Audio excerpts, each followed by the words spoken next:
Hey everybody, how you guys doing? Hello Jason, hello LC, hello Pat, hello members, hello viewers. How are you guys doing? So we are going to do this is kind of a special presentation and an opportunity as I give back from the cottage to all my viewers. And we're not going to pull cards tonight. We're looking at if you are calling in your life partner, what to expect, what you need to know, what is that really going to cause energetically if we start doing that, if we start working specifically to manifest a life partner. And we can talk about that in two different ways, right?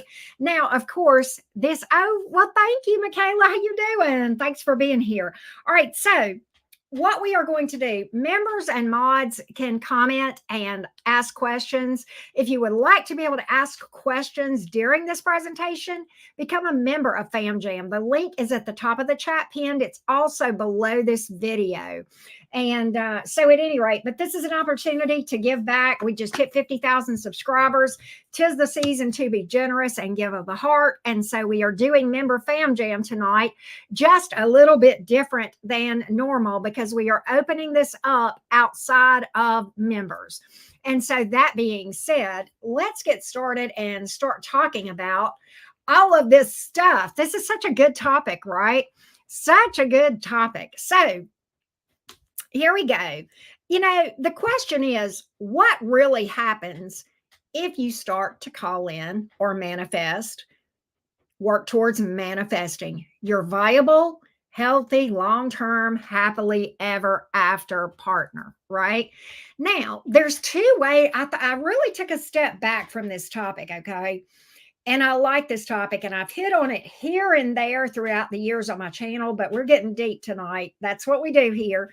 And I took a step back from this when I first started thinking about doing this topic. And I said, we can look at this in one of two different ways. For some people, they are focused on a specific person that they feel is their life partner. For others, they're like, it's an unknown. I don't know who it is. And I want to manifest this life partner. We're going to talk about both of those things, right? And, there's a lot of content on YouTube and elsewhere about how to manifest a specific, make them call you, your person that you're fixated on and all of that. And certainly there are ways to manipulate energy to do that. And there are also a lot of karmic laws associated with affecting another person's free will. Okay. And so in general, my thoughts, and I'm going to speak to this from my own experience a little bit. Many of you know this. I went through a very bad heartbreak. Okay. Back in late 2016, early 2017. And I absolutely felt that this person was my person. And really was very, very tempted to do things energetically to try to manifest that person reaching out to me. Very much so. And, I was pretty fixated on that person. And I had to this took a long time and a lot of healing for me to get to a place where I had to ask myself, why do you think that you need to manipulate energy to attract a person, Karen? Okay. What's wrong with my self-esteem that I feel like I need to do things energetically, right? And so I also put myself in that other person's shoes. And I said, okay, would I want somebody messing around with my free will? No, I would not. And at the end of the day, we all have an intuition. I have one and you have one, right? Now, nobody has access to my intuition. And my intuition is who knows more about what is best for me than anyone else on the planet. So I really had to take a step back and say, you know what? That guy, and in this case, guy, right? That was who my ex was. He's the only person that has access to his intuition, not me. I don't know what's best for him. I don't know who his life partner is, but if he's not with me, then he doesn't feel like it's with me, and I need to respect that. And there's a lot of karma that can come associated with trying to manipulate energy towards a specific person. Now, let's talk about, and I just wanted to touch on that in the intro to this thing, okay? But what I do want to also talk about is in general. You see this a lot. I see this a lot in the tarot community, in the spiritual community. I'm calling in my life partner, and I see things from a bigger picture than I used to when it comes to that statement.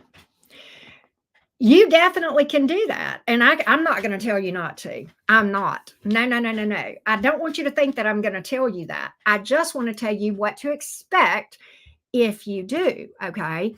Now, what can you expect if you do that? All right. That depends. That depends. All right. And here's what you need to know. In order for you to be, you know, you have to be ready to be in a life partner, long-term, healthy, happy connection, right? You yourself have to be ready for that, right? So, if you've got heartbreaks behind you, trauma, and you've not processed through those emotions and done the healing work, time does not heal all wounds. That is the biggest lie you will ever hear. Okay. It absolutely is a falsehood. Okay. Time plus work. Is it easy? No. But that being said, just because it happened to you 10 years ago doesn't mean you've healed from it. In fact, if you've not done the work, okay, and if you're scratching your head right now going, what kind of work is she talking about? Then you probably haven't, okay. So what you will actually do is kind of put your, all right, there are things that happen in your life that will trigger you and show you that you need to heal, okay. And if you call in a life partner and you have all these unprocessed, unhealed emotions and wounds, what you are doing is speeding that up. You are ramping that up. So if you have a lot of unhealed wounds and a lot of unprocessed emotions, and you start calling in a life partner, expect this. Expect to attract people to trigger you, to piss you off, and to hurt you. Because that is the universe, source, spirit, however you want to look at it, okay, the divine, trying to tell you you're not ready yet. It's showing you what you're vibrationally aligned to actually be attracted to, okay, so that it will get your attention. So what you're doing is speeding up the process of preparation for a life partner. Is that bad? I mean, it's up to you. It's definitely intense. It makes the healing journey harder, and it is more difficult to go through. But if you are feeling the need to call in a life partner, then you probably may, maybe your higher self is leading you to do that because your higher self feels like that the unpleasant experiences need to be ramped up in order to get our attention, right? Because when everything is fine, okay, when we're comfortable, vibing, comfortable in a happy relationship, loving life, we don't really have a lot of motivation to change. Okay. It takes unpleasant experiences that make us so desperate that we will get out of our comfort zone and do anything. I'll be honest with you. I was so miserable when I first started this journey. I would have stood on my ear. I would have cut off my arm. I would have done anything. I was in so much emotional pain. Okay. And I really can remember feeling so desperate for answers. Okay. Before I finally found those answers. Right. And, unfortunately, it takes us getting out of our comfort zone and allowing ourselves to stop and feel those feelings of anger, sadness, loneliness, heartbreak, pain, disappointment, guilt, shame. Okay. All of those things that are unhealed, right? and stopping and doing whatever is necessary to feel those things and maybe even express them in a healthy way where we don't harm ourselves or other people. That is essentially what is going on, right? And so when we call in a life partner with a lot of unhealed wounds and heartbreaks that we've not healed from, we're ramping that up. It's literally kind of like turning up the volume on the radio on some really, really unpleasant experiences. And that's okay. I just want you guys to be well aware of what to expect when you do that. Okay. And I'll be honest with you. My own healing journey, and I won't say I'm healed. I don't think it is my belief that we are really still processing emotions and healing those things until the day we die, right? As long as we're interacting with other humans, inadvertently, sometimes we're going to have disappointments, we're going to get hurt. Not necessarily romance. Friends can do it, coworkers can do it, and family, right? So I feel like we'll always be doing that, but I kind of consider myself more like in a maintenance plan, or, when I first started this, I was in the throes. I mean, it was just being like walking through hell. So it feels like a walk through hell. The inner peace that began to come very slowly because of the work that I was doing, though, has been priceless. And you may know this, but I posted a before and after of myself a couple of weeks ago on my community page, a before and after of doing the healing work, right? And how this happened, kind of, for me to post that before and after was kind of freaky, because I was on Facebook, on my personal Facebook account, and that picture came up on my memories. And apparently I thought that picture back from 2017 was good enough to put up and post. Okay. And I looked at that picture and I said, my God, I look like hell. I looked horrible in that picture compared to pictures of me recently. And it dawned on me, that is what it looks like on the outside. And I promise, I don't know if you guys saw that or not on my community page, but I promise you, if you could know how much better I feel on the inside, okay. And, and I'm not, this is not me bragging, no injections, same makeup even, folks. I mean, everything basically the same, same hair products, all that kind of crap. All right. And so it can suck, but on the other hand, the results make it worth it. Right. They definitely make it worth it. But, I feel like that was the best example externally to show what internal work will do. Imagine how much better I feel on the inside if I look that much better on the outside, right? And I know I'm long in the tooth, okay? I know I'm showing my age, but I think for 59 I'm looking better. I'm not too hard to look at, for sure. I definitely have things to bring to the table otherwise, but I got some looks that will work for me too. Right. I mean, and I'm not alone. Everybody here does. And I can tell you the best makeover physically that you can ever do is an internal makeover. Don't waste your money on injections until you take the time and invest the time in yourself to do shadow work and healing. But at any rate, that's what you're calling in, is your healing. You are putting it on speed dial, right? It's like you're going from maybe being on a boat where you're just easing along, 40, 50 miles, you just got on a roller coaster. If you call in that soulmate and you've got all these unhealed wounds, right? You just got on a roller coaster. So that being said, that is, I know this was kind of a short presentation, but that is what I wanted to talk about. And I kind of want to open up the floor. I see you guys talking, and I don't know if members, and mods, I want to open this up. Comments, questions, and it doesn't have to be about this topic. It can be about anything to do with healing, shadow work, that sort of thing. I know, members, we've covered a lot of stuff over the last month when we've done our weekly live streams, but I know not all of you were able to make it during the live streams. And if you have questions about this particular topic or anything, and I can answer them, and I don't feel, I don't like to call myself an expert. I got a lot of years of experience in doing this. And I'll be honest with you, I learned this straight from the divine. Okay. And I found the stuff to back this up much later, right? Hey, Anastasia, how you doing? Oh, well, you're welcome. Thank you for the feedback on the private reading. I was glad to do that for you. That was an intense reading, but I was glad that we finally got some answers for you. Hey, Hot Miss Equines, how you doing? Hey, CV, what's up? Good to see all of you guys. Pat, the staff, good to see you guys.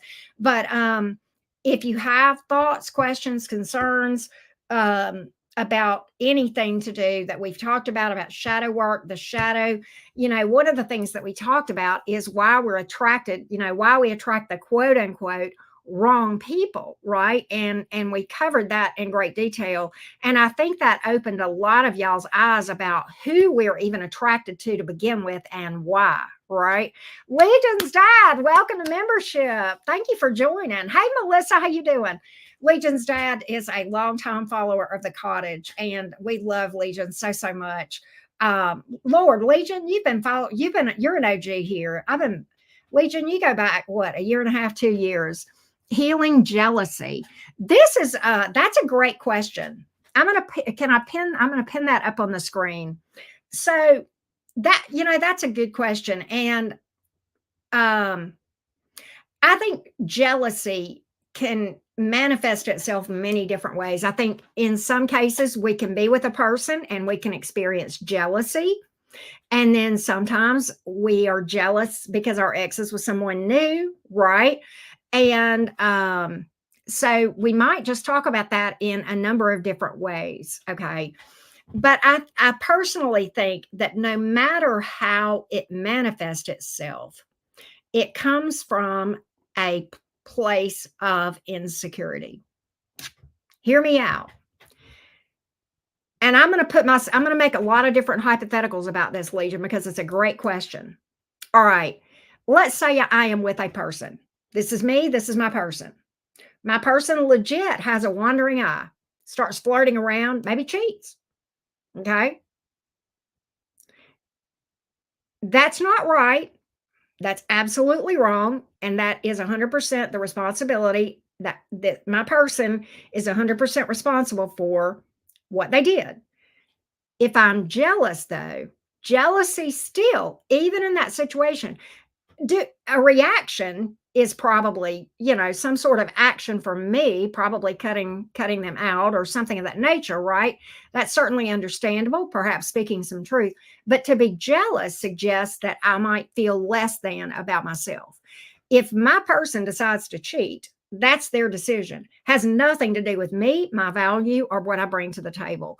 And if I can get that right in my mind, then I can be okay with jealousy. And, so whether or not a person has a quote unquote reason to be jealous, jealousy itself stems from, I don't feel like I'm as good as that other person. Whether they want to admit that or not is another thing, right? Have I experienced jealousy? You're damn right I have. Okay. But I'm hopefully at a place where I don't feel jealous. I just am like, if they can't see my value, that's on them. Right. I know what I bring to the table. I'm not going to be jealous of that person because I don't want to be, I want to be me. I don't want to be them. Right. And that sort of thing. So I don't ever think jealousy is healthy. Okay. I don't. I think there are boundaries that can exist in a relationship, such as no cheating, no flirting around, whatever, whatever you two agree to, because people have different, things, and that's fine. Right. That can exist, okay? But to feel jealous indicates and suggests insecurities. And insecurities come from unhealed wounds in our shadow where we feel like we're less than, where we're like not good enough, that sort of thing, right? So there's I don't ever think jealousy is healthy. I think standards and boundaries are healthy where, okay, you can't cheat, and if you cheat, you're gone. But I'm not jealous of that person because I know my worth, right? So when you start to feel or experience jealousy, that suggests that there's some insecurity, some unhealed wounds where you feel like you're not enough. And perhaps, a lot of times these unhealed wounds go all the way back even to childhood trauma. More often than not, I would say 95, 98% of the time, right? And so I know I went into a lot of detail, but Legion, that was I have never had anybody bring that topic up before. And that was awesome. So thank you, because you actually challenged me to really think on my feet. So I appreciate the question. Excellent question, Legion's dad. Excellent question. Right. Yes, comparison. I love this. Brick Girl makes an excellent point. Comparison is it, and quite honestly, jealousy is a form of comparison. You hit the nail on the head.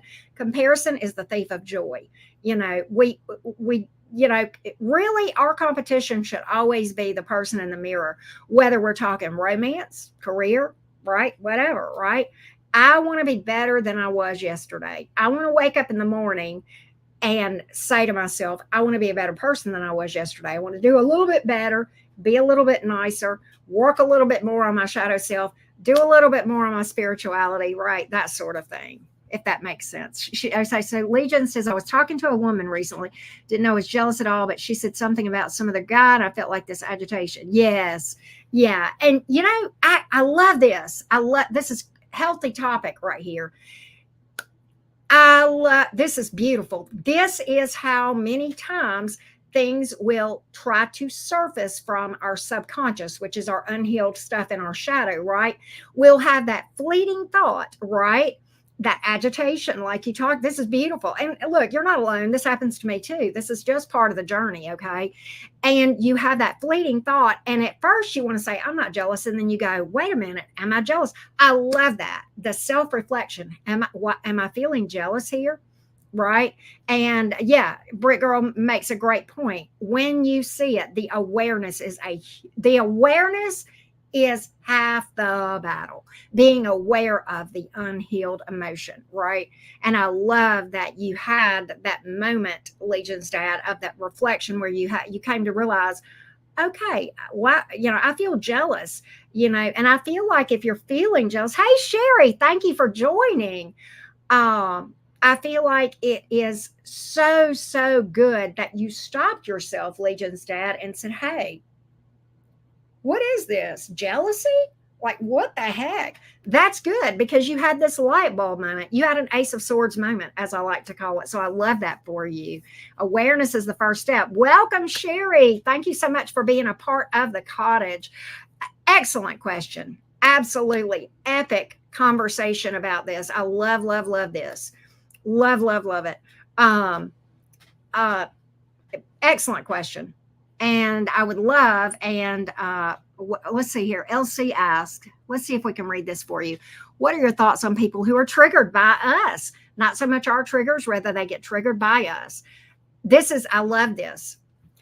LC, I know I've got a lot of stuff on the members channel that you probably haven't had a chance to pour through, but I will tell you, I have a video named Triggers Are Your Best Friend. And I did the video from the standpoint of if we are triggered, right? But this flips the script just a little bit. Okay. So, this is the thing. I subscribe to the theory that my job is to handle myself in an appropriate way. Okay. In a polite way. Okay. But my job is not to tiptoe or walk on eggshells to keep from triggering another person.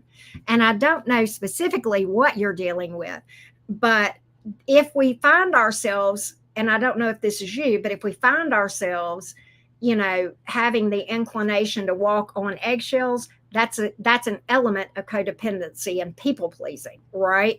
And that's a lack of peace. Okay.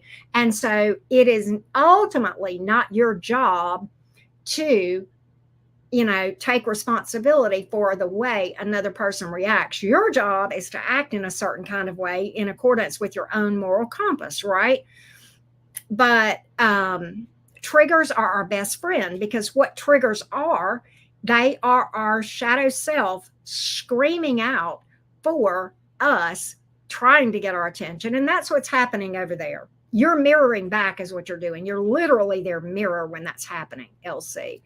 And so it can be a very awkward position to be in. But at the same time, I hope that helped a lot. Welcome, Rebecca. Thank you so, so much for joining the cottage. Hey, Cat Heart, I see you popped in. Good to see you, love bug. But at any rate, thank you so much for joining the cottage, Rebecca. I appreciate each and every one of you guys. But that was a good question, Elsie. I don't know if I really properly addressed that. I'm so used to thinking of it in terms of me being the one that's triggered, right? Than us triggering others. Let's see, most of the time it's in business, usually male counterparts. I don't mean to trigger them. However, I'm not going to downgrade myself for anyone. Yes, that's a healthy. I can't. Yes, everything you said there. We are not going to water ourselves down. We're going to carry ourselves in a polite, ethical, responsible way, but we're not going to water ourselves down. Yeah, never dull your shine, like Britt Girl says. Absolutely. Absolutely. I love that. I love that. Welcome, everyone.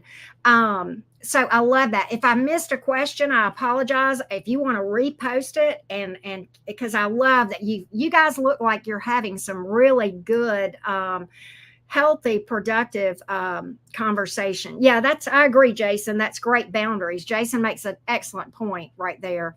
And I love that. I love that. I may have to go cut my heat down. I'm a little bit hot, but I hope not. But we'll see. Maybe it'll cut off in a minute. But at any rate, excellent question, Elsie. Excellent question. Anybody else have any thoughts, questions, anything you want me to try to talk about the best that I can? I'm eating ice. I'm sorry. One thing I want to do here, I kind of have an idea, and I will run this by you, members, but I have a bit of an idea. None.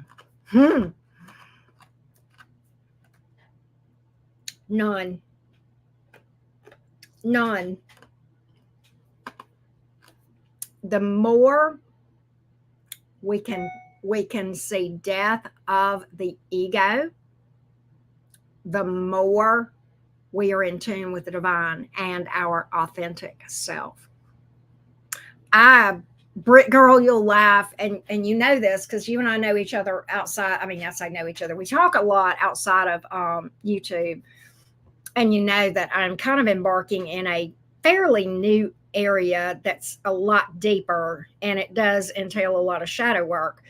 And I really thought, if you would have asked me a year ago if I had my ego under control, I'd have been like, yeah, oh yeah, I got that thing. I'm not, oh, ha, oh, the journey I'm on, I have been dragged, but like it's good because that surrendering of the ego, and that is a sacrificial thing actually to the divine, has been met with such inner peace.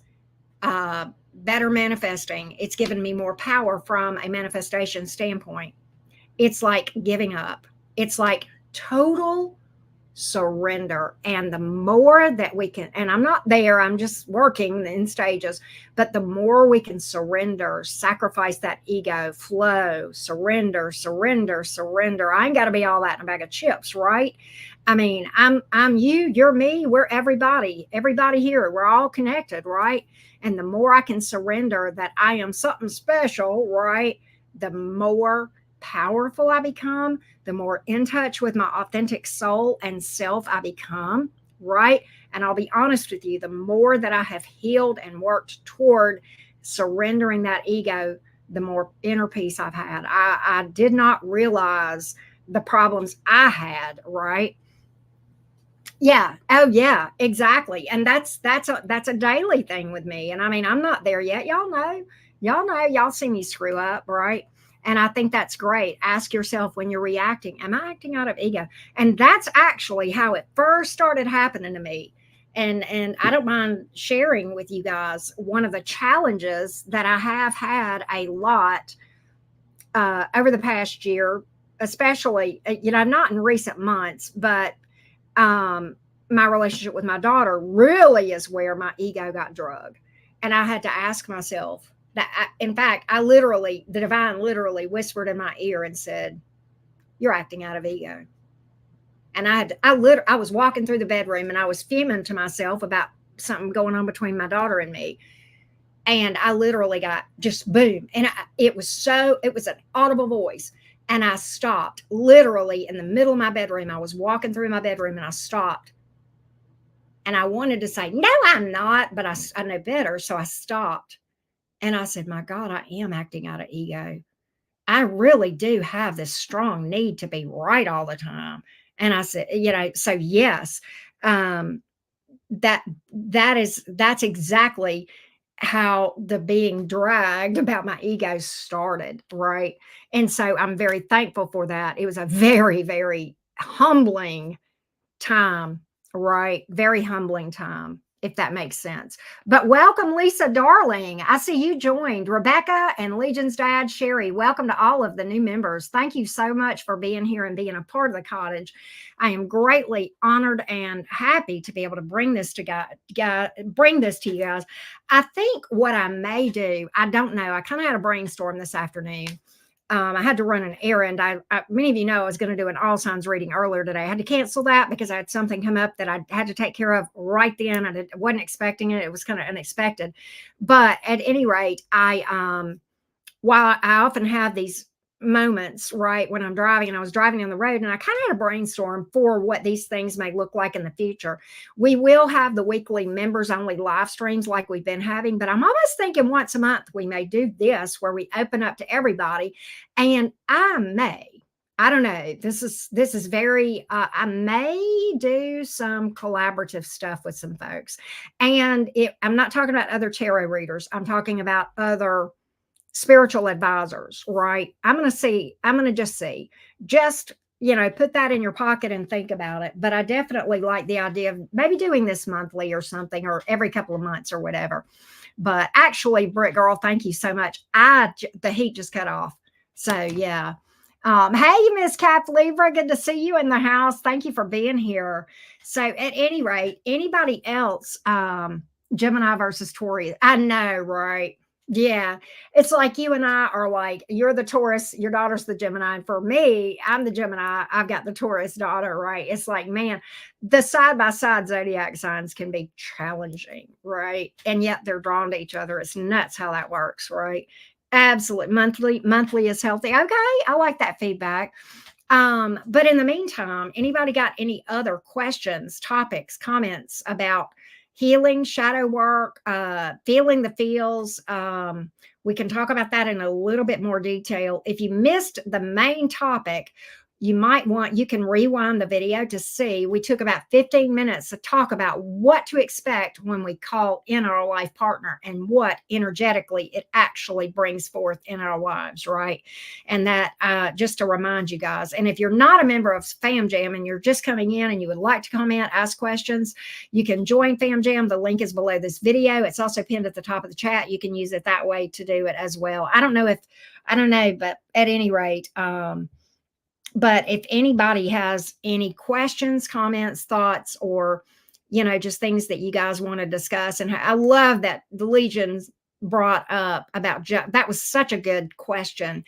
And then what you said, Legion, about your response to that, whenever you had that aha moment, like, oh my God, just like me, when I was walking through the bedroom and I had that aha moment, and I literally heard the divine say to me, you're acting out of ego. And I stopped dead in my tracks. And I'm like, oh my God, I am.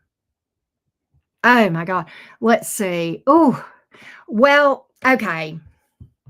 And this is tough. This is tough, Laura Ann. I feel like the issue, it may take longer, but it still comes down to allowing yourself to feel the feelings. And I would imagine, and I don't know this, but I would imagine that those feelings can encompass certainly missing a person, sadness, loneliness, anger, perhaps for losing a person earlier than you wanted to, or there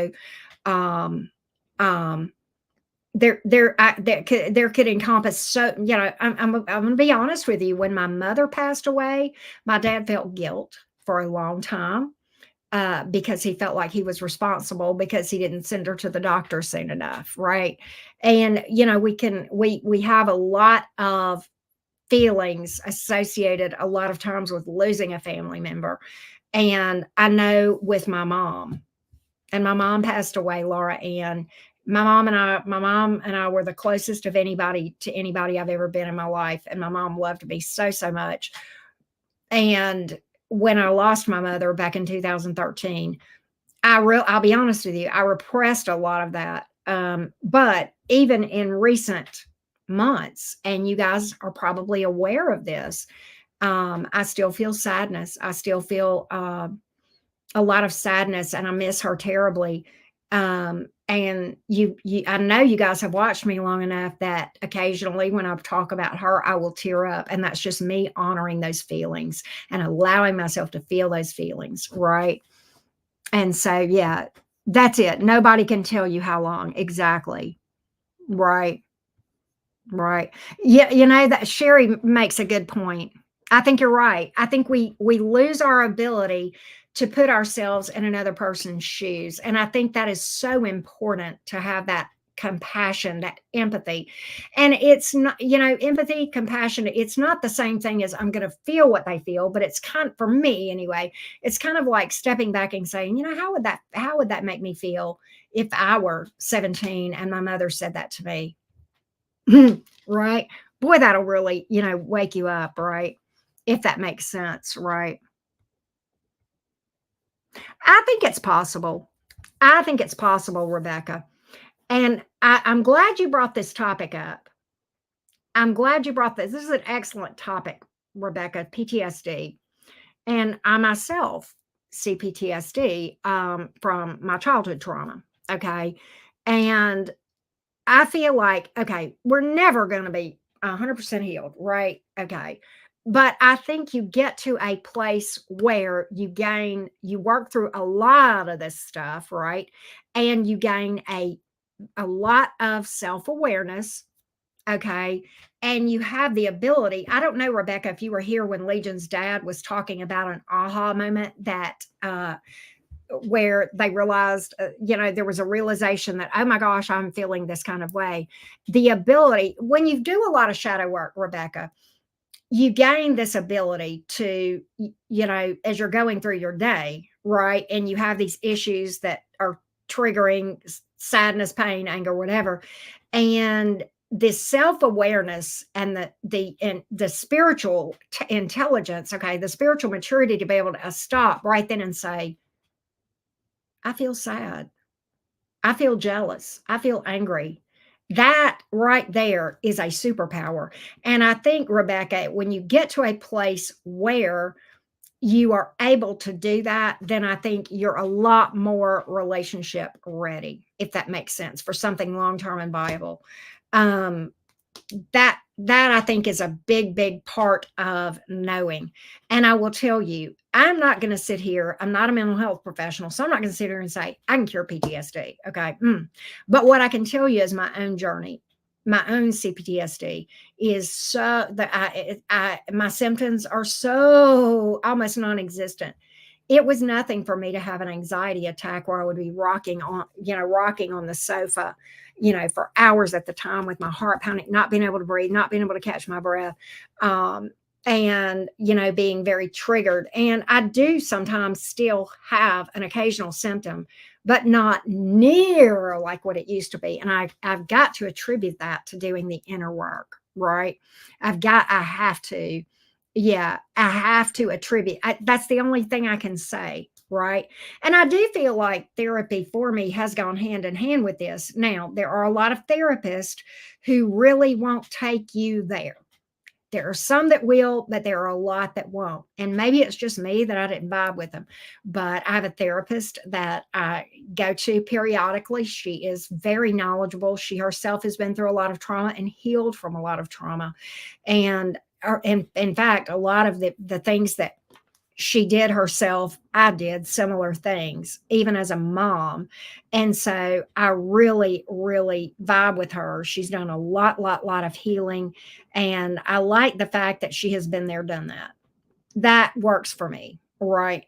And I personally think that, for example, I don't think that it helps an addict if they're talking to someone that has never battled addiction. Right.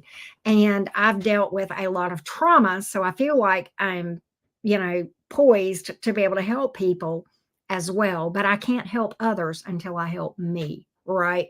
And everything that I share and that I talk about, pretty much I've experienced myself. I've walked through hell. I've danced with the devil, man. I have walked through hell and just lived it, breathed it. That fight or flight thing.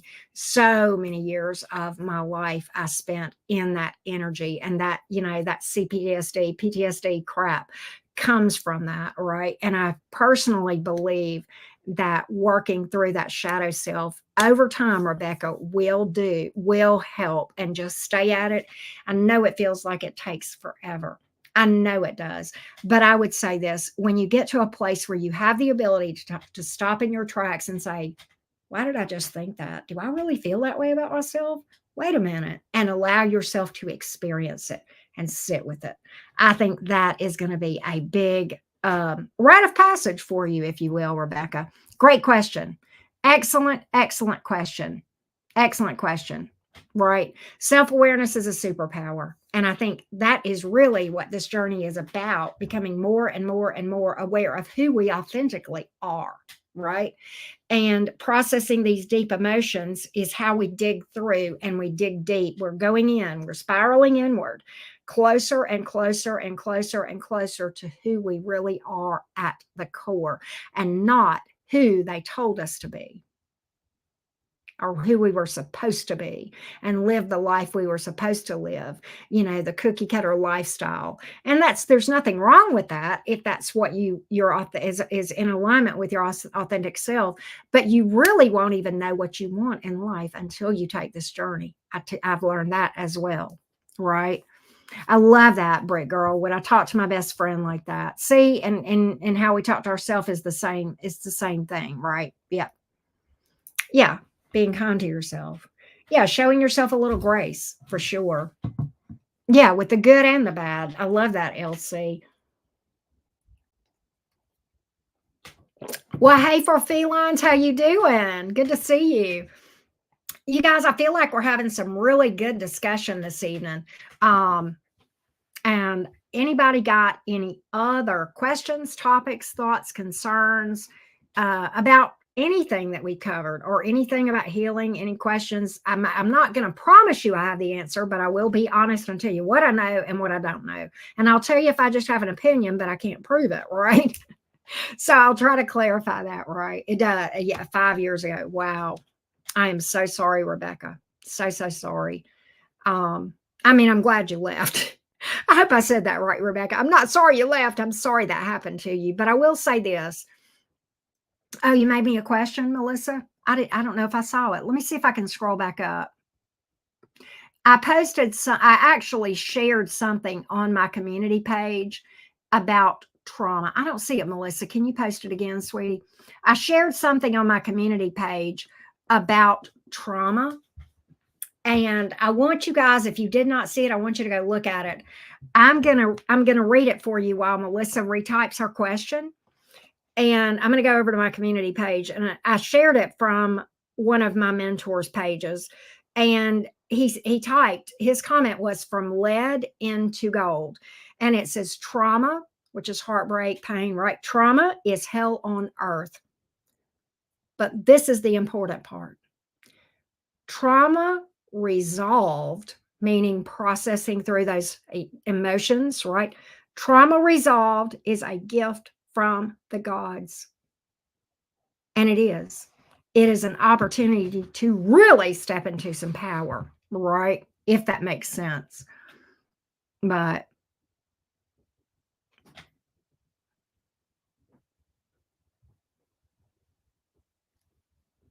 I don't know the difference in good ego and bad ego. Ego, I just don't like. Confidence, you may be saying good ego, but you may mean confidence, right? You may mean that, cat heart. I'm hoping so. Let's see. Let's see here. How do you sense, know, recognize the signs that what you have been calling in is arriving in manifestation? Well, I don't know that that really has to do with healing, but I just feel like when it gets there, you know it. And you don't try to figure out. I don't really, let me tell you, trying to look for the signs that it's coming is an attachment to outcome. And that is actually going to make it take longer. It's going to actually make it take longer.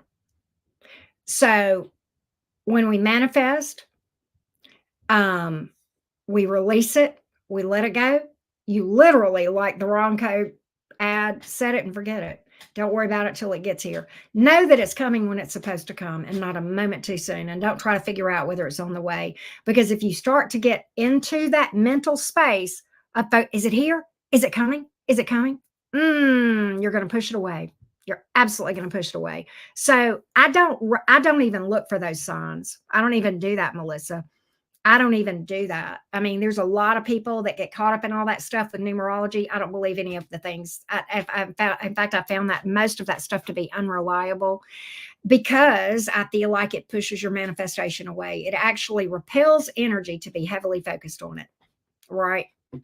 What draws energy in is to be focused inward, focused inward, focused inward, and not really worried about it. No, no, it just takes me by surprise because I don't. I mean, my vibration goes up and down normally. It ebbs and flows, but I don't notice it going up or down um, right before something great happens, right? And I'll be honest, Melissa, I don't even try to manifest stuff anymore.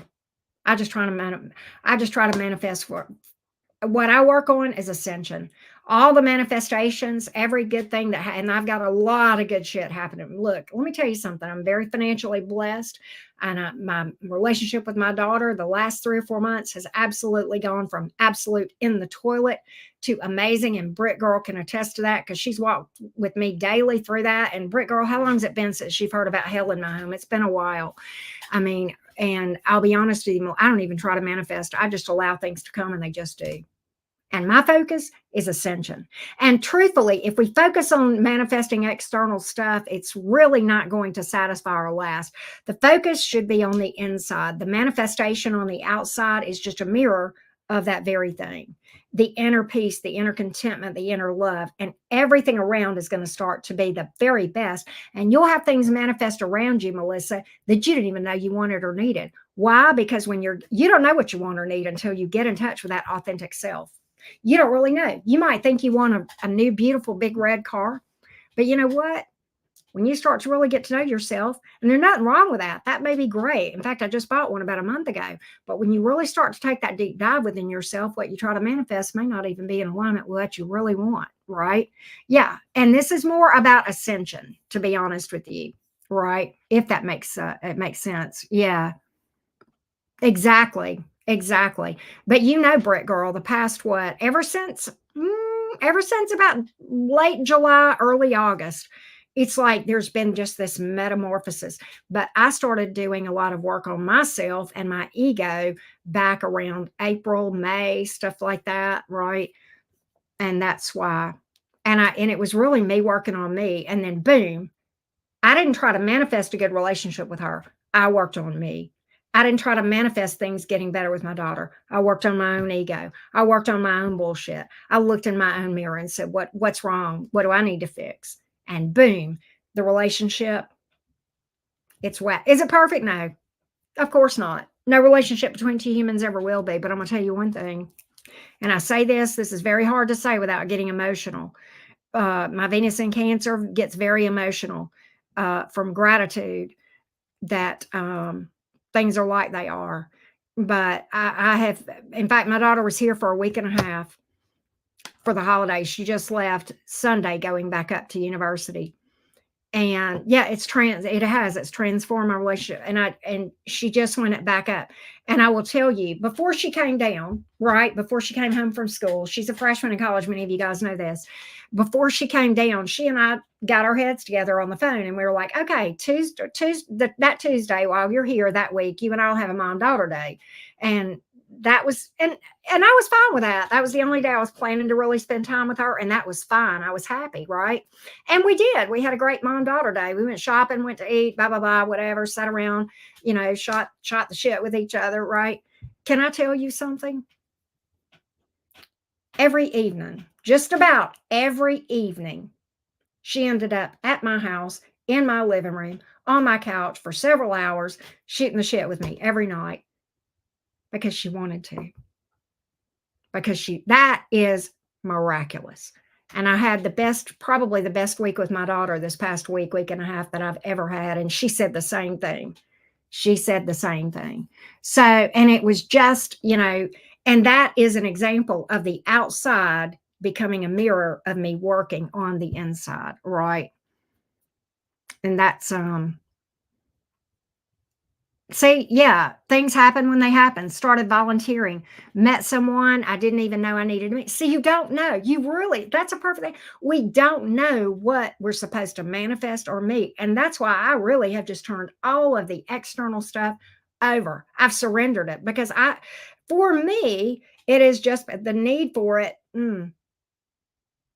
It'll come. It'll come. And it is coming. It is. It is. I mean, it just is, right? And I'm even starting to have better romantic options. Not perfect, but better. Better. Okay. Not perfect. They're still not where I'm looking for, but that's okay. I'm not getting my heart broken. I will tell you that, right?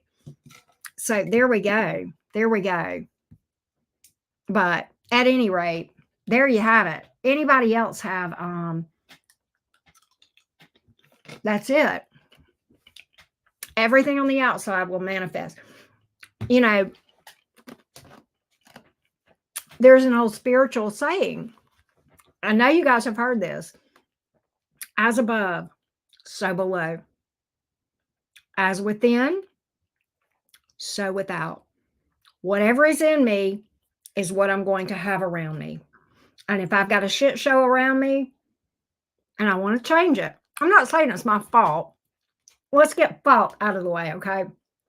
I'm not saying it's my fault, but if I've got a shit show going around me, if I'm attracted to somebody who's treating me like a douche canoe, if I will work on myself, my external circumstances will change. I am walking, talking proof.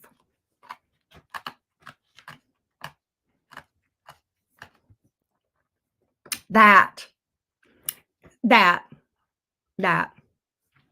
So I don't focus on specifically manifesting specific thing. Yeah, it's funny. Jason just brought up this. This is so funny. Talking about non-attachments to outcomes, Melissa. True story.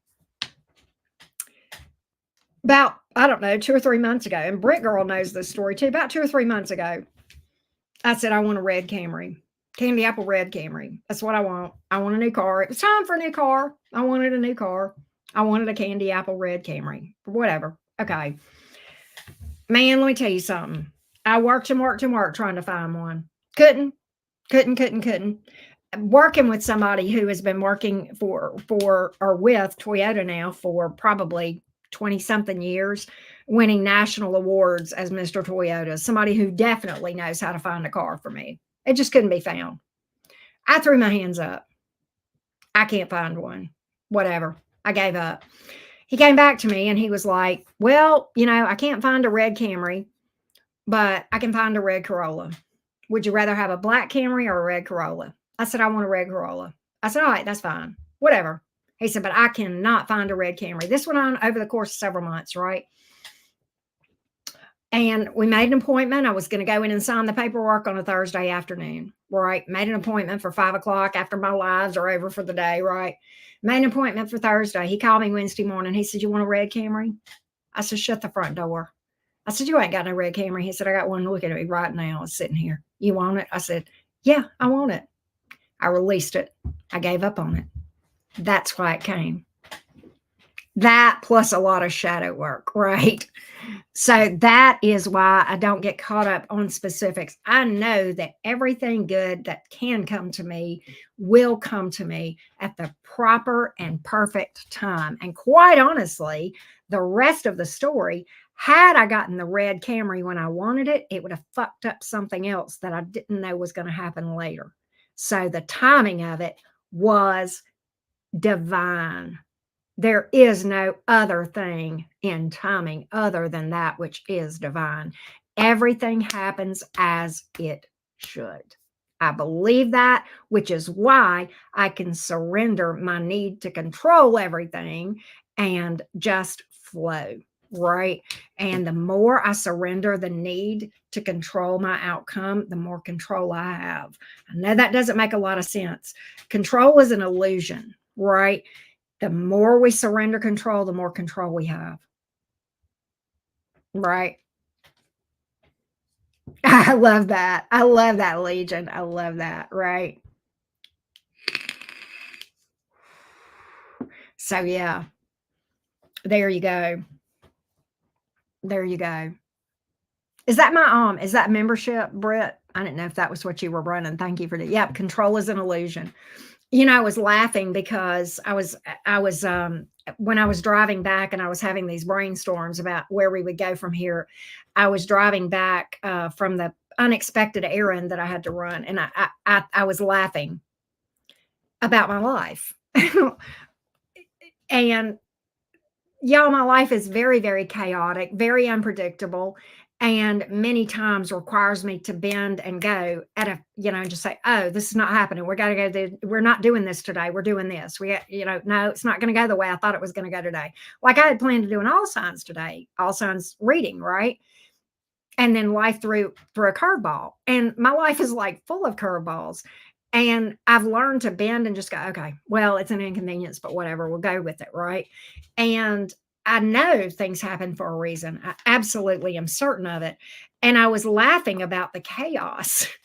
And we are going to be surrounded by chaos, but it's how we deal with it. I can't control it. I can't possibly control or know what unexpected things await me tomorrow.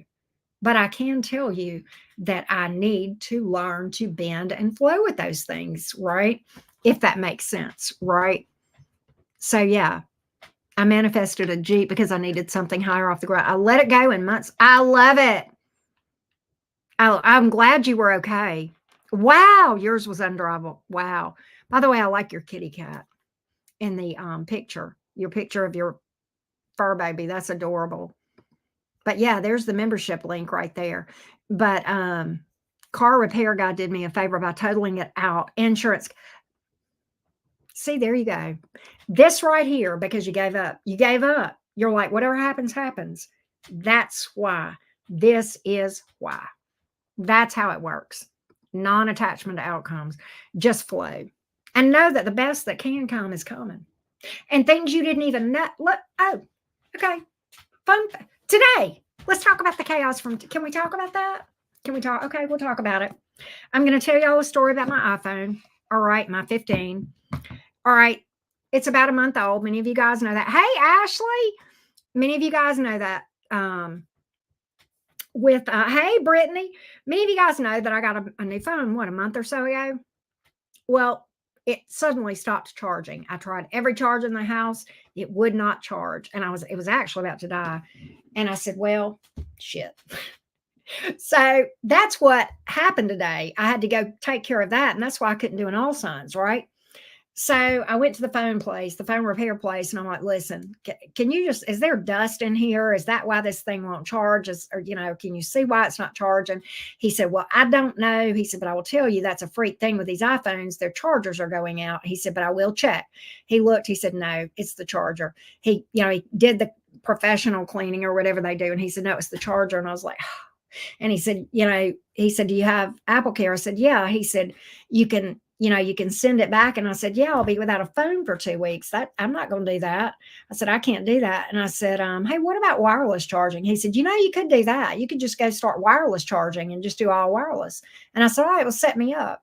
So I got one for the car. I got one for in here. And I'll get another one for, because I like having it in various areas of the house, right? And okay, so I kind of did that, right? So I got home and I'm sitting here Can I tell y'all how much better I like wireless charging? I didn't know I would like it. I didn't know what I was missing. But if that hadn't happened, I wouldn't have known. So my life is better because of chaos. That's how you roll with it, folks. You're just like, wow, okay, well, I can't do it all signs. I knew I had to make a choice. Either I cancel this or put this off, or I cancel also. I'm like, I'm not putting this off. We done promoted this too much, right? So just roll with it. Go, okay. And now, look, my life's a little better today. It's just a little thing, but I like it so much better. And I didn't even know I didn't even know I would like it.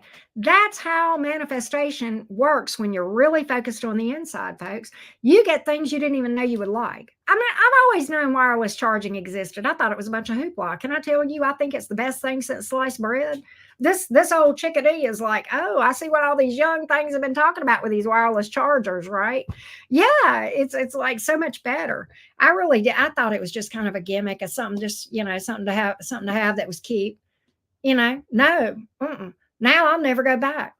I ain't fooling with those cords ever again. I got my old two phones over here. They are charging on regular charger. But yeah. So yeah. Exactly. And it's just, it's just that's how things work when you focus on the inside. You focus on on working on you, getting to know you, finding that authentic self, processing through those emotions, right? And finding out who you were before they told you who you were supposed to be, and where you got all these unhealed wounds and these self-limiting beliefs and these unprocessed emotions. That's going to help you to find you.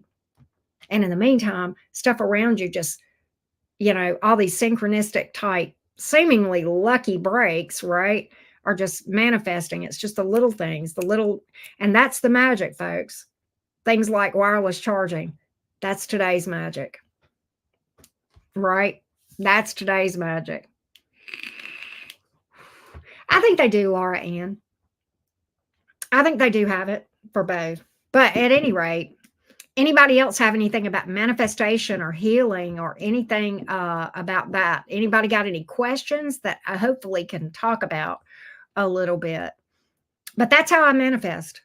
I don't. I do. I am. We're always manifesting. Let me change this. I don't focus on a certain thing to manifest, right? I don't say, I'm going to manifest a house in 6 months. No. A house will come to me when it's supposed to. Would I like to have any place to live? Yeah. Yeah. But I'm not going to get stressed about it. It'll happen when it's supposed to. I've seen it. Look at the car. It'll happen when it's supposed to.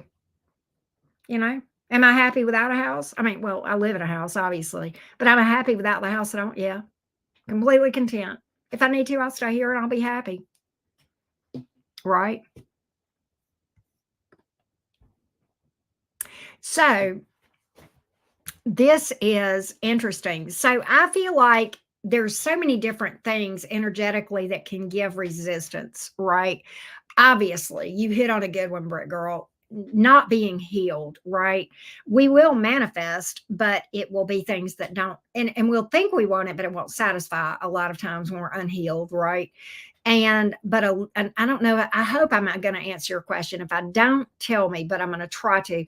But I think that another way that we give resistance to or holding ourselves back from something, there's a couple of different ways. Oh, romantically. Oh, I love that. Okay. So there is many things that we can give that can give resistance. I want to use the word resistance. Okay. Because I like that word a lot. Okay. And we actually will repel that thing that we think we want, right? People who are really, really focused on manifesting love, right? Very focused on manifesting romance will actually repel it. Okay. Focused on hearing from or having communication with a specific person. Oh, I feel like I'm stepping on my toes, Britt Girl. We will give resistance to that. And in fact, the opposite of that is when we pull our energy back. Because I have two examples going on in my life right now that are the antithesis of each other. In one of them, I pulled my energy back, and I did that intentionally. I did that for a number of reasons. I wasn't trying to draw that person to me. I truly didn't want that person around. And now that person's just bugging the shit out of me. But that being said, and then I kind of focused energetically on another one, and I pushed them away energetically. Did I chase them? Did I text them? No, none of that. No, but energetically, I focused on them, and I'm not hearing from that person. It's a new person, right? And I'm not hearing from that person. So now I've drawn my energy back. I'll probably start to hear from them again. But because I'm like, I'm in a place where I'm like, well, fuck it, whatever. Because I'm not going to waste a whole lot of energy on something anyway. And but the other one is a perfect example of a person that I drew back my energy from several months ago. That's just pursuing me in a number of different ways, and I don't want it. I don't want it. Right. I don't know if that. I don't know if I answered that. Um, wow for feelings. I don't know if I answered that, Brick Girl. I don't know if I did a good job of answering that. Did I? But being unhealed, you'll manifest things that you think you want, but then you're like, this ain't what I thought it was going to be. I did that too, right? Yeah, and I gave an example of that. Um, from a material standpoint, possessions, right? Years ago. Getting my running shoes on. Yeah. What we pull our energy back from will come toward us. Okay. Thank you, Britt Girl. I'm munching on ice. Anybody else?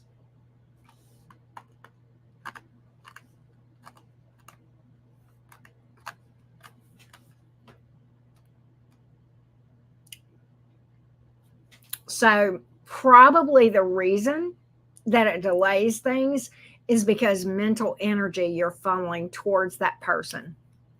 And that's why it delays things. That mental energy, because you like that person, you probably don't realize it, but that mental energy that you're pushing out, okay, from thoughts, from energy, worrying about, thinking about, focusing about, that actually repels, that actually pushes back, delays. That's kind of that's a good follow-up question, Cat Hart, to what we were talking about with Brick Girl, because that kind of is a good example of how that could work, right? That's a good question. Mercury retrograde live stream. I actually did a short astrology chat in one of my all signs about the upcoming Mercury retrograde. And I don't know how long ago it was, but we could. I think that would be a good one to talk about. We're actually in the pre-shadow energy of that right now, Legion. We're actually in that energy right now. Um, with Mercury retrograde and the pre shadow. And I think it affects different ones of us differently. In fact, that's probably where my phone is screwed up now that I think about it. But see, there again, Mercury teaches us to go with the flow. Whenever Mercury throws kinks in our electronics communication, go with the flow, chill out. You're going to be okay. Just roll with it. Don't try to fight it. Fighting against these energies. Control is right, the illusion, right? So there we go. I love Mercury retrograde. Hear me out. I'm waiting to hear this one. Waiting to hear this one. It can cause verbal miscommunication, and you might misunderstand people sometimes too.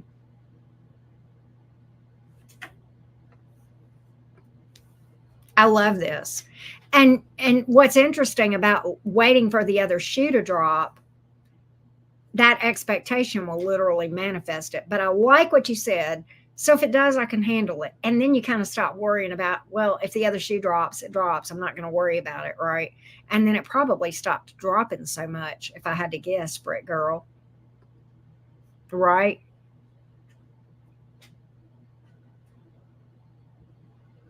But if anybody else has any thoughts, questions, topics that they want to talk about, we would love to do it. Love to do it for so long until I gained the same mentality. Wow. But let's see here. Yeah, for felines, I think that's interesting. Pressure in the chest. Wow. So it may have been what you may have been experiencing in that for felines, sometimes changing a habit, doing something new, uncomfortable, you will feel weird things, right? But that's okay. I love that. I had great things happen to me during Mercury retrograde. I love that, Melissa. I love that. I love that. And you can. Full moon energy got me saying things I've never said to anyone. Well, it is in Gemini, and you are a Gemini like me, Laura Ann. I know that. So, yeah. You know, oddly, this is odd because you would think as a Gemini that I would be feeling it, but it didn't feel too chaotic to me. And I will say this about Mercury. I'm glad you brought up Mercury retrograde. I will say this about Mercury retrograde. It affects me a lot less than it used to. When I first became aware of spirituality, Mercury retrograde would kick my ass, man. Not just with the XPAC stuff, electronics, everything. But I feel as though because I'm learning more to go with the flow and not really give resistance, I don't feel as much from it. I mean, and I'll be honest with you, I'm in my Saturn return, and when that first started, now, woo, that was tough, right? I've got about 2-ish more years of my Saturn return, if I don't remember the exact date, but all of these planetary energies can be challenging. They work for our good. They definitely have their purpose. But, among many other things, we learn to flow. We learn not to fight, right? And because of that, I think that's probably why Mercury retrograde generally doesn't kick my butt as much as it used to. The one we had, I think it was 2 Mercury retrogrades ago, with the miscommunication that can sometimes occur with face-to-face conversations with people. My daughter and I, the entire Mercury retrograde, constantly misunderstanding each other and popping off at each other, constantly. And then, forced me to face that and work on it.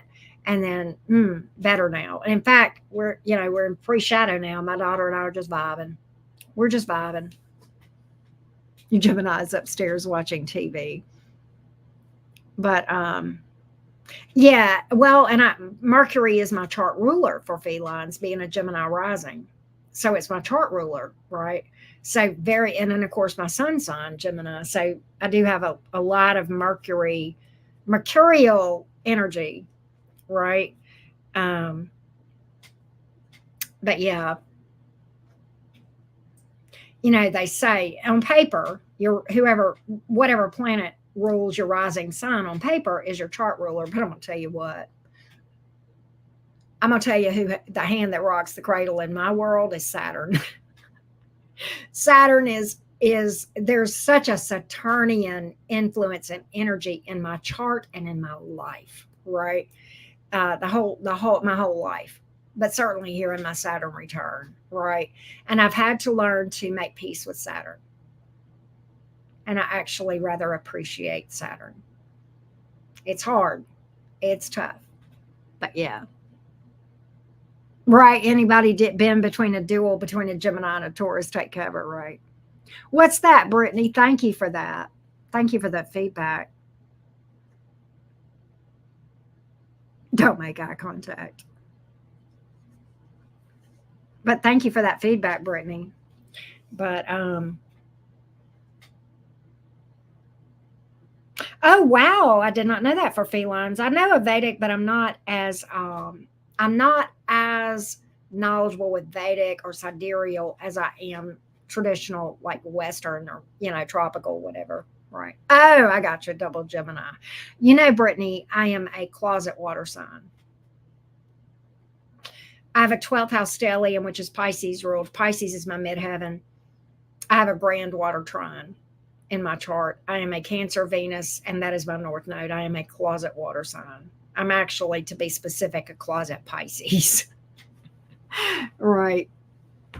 But who you meet and who you see is Gemini, because that's my Gemini rising. Right.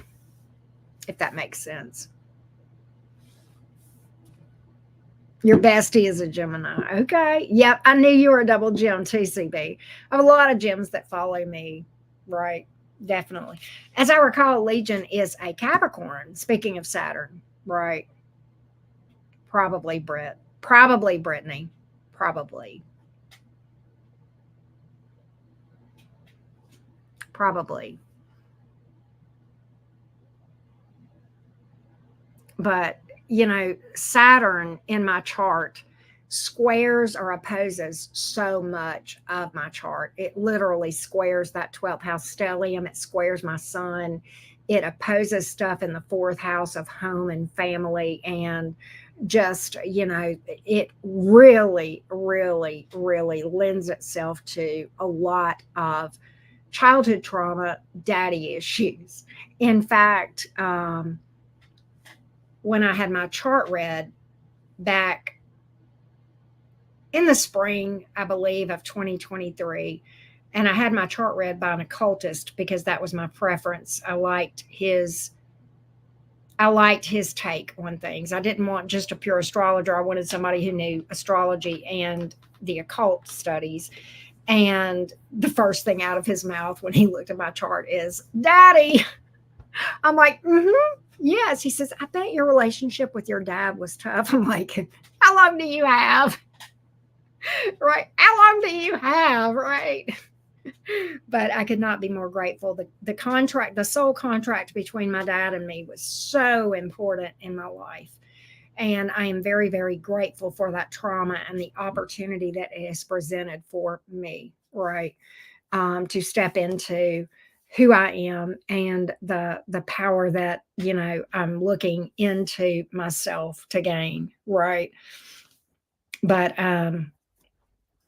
yeah, if you like the occult, Brittany, and you may have heard me talk about Jeremiah at Universal Mastery. He has a YouTube channel, and I shared a post that he posted today. I shared it over on my community page.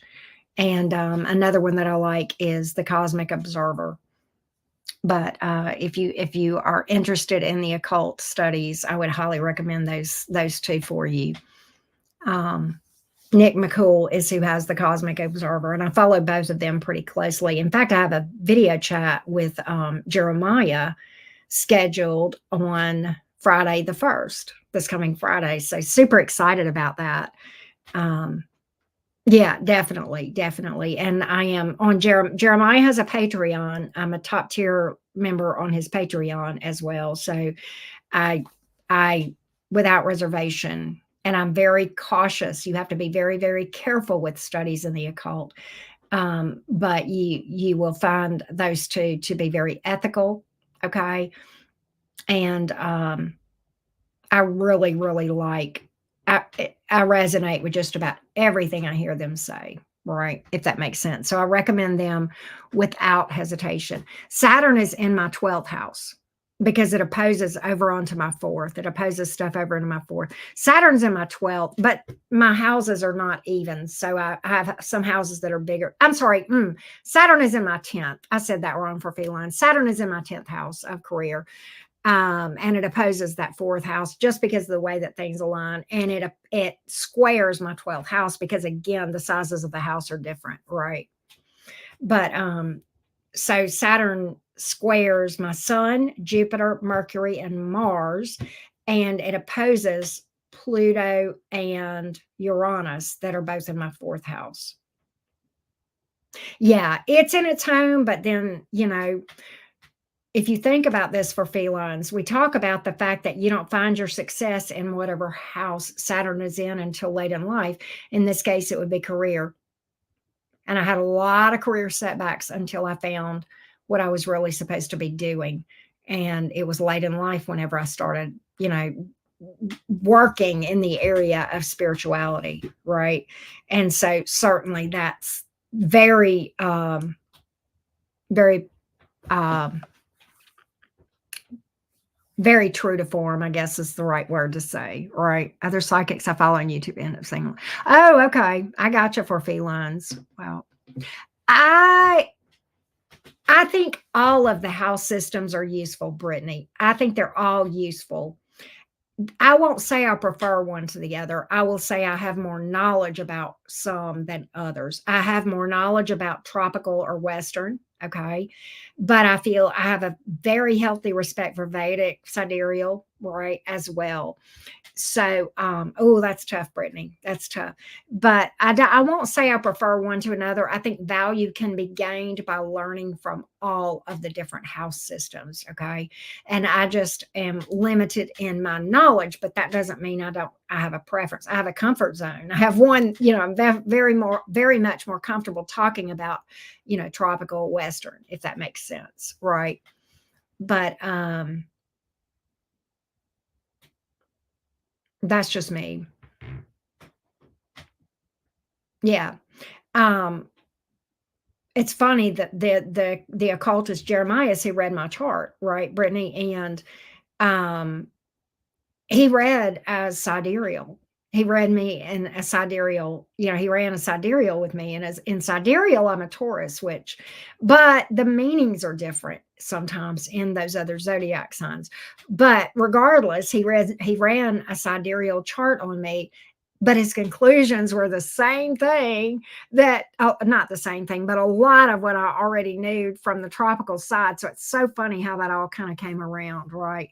But he did put things into perspective in a lot of ways. And the reason I liked having an occultist look at it is because he could see it from a standpoint of why the trauma happens, what it can be, and why it even, and where it could point me to going forward, if that makes sense, right? He could see it from a spiritual journey, more my spiritual journey, more so than, and I love astrologers. There's a lot of astrologers I follow and I like and I learn from, but to have my chart read, it was him all day long, right? If that makes sense. I don't even know if he does that for people regularly, but I just did. I emailed him and I said, "Hey, would you do this?" For He's like, "Okay." So I don't know if he would still do it. That was back in the spring, and he's grown. His channel, when I started following him, which is less than a year ago, his channel had about 10,000 subscribers, and he's at 30 now. So he's growing by leaps and bounds. He's absolutely just astronomical growth over there. Right. Yes, agree for felines. Agree. Okay, for felines. I gotcha. I gotcha. But anybody else have any thoughts, comments? We're like an hour and 21 minutes in. I don't want to get boring, but at the same time, I don't want to miss anybody's questions, thoughts, comments. That I will say this about astrology. Astrology helped me heal. It helped me a lot in my shadow work journey, believe it or not. I know that may sound crazy, but it helped me to start to make sense of why it happened and what the purpose was. And you can see those soul contracts in the chart. You really can. And it really helped me to make sense of everything. It helped me to understand. I think it helps people a lot of times if to come out of victim mentality. I had kind of healed a lot of that before I really started to learn astrology, but I definitely can see, it all coming together and making sense more so.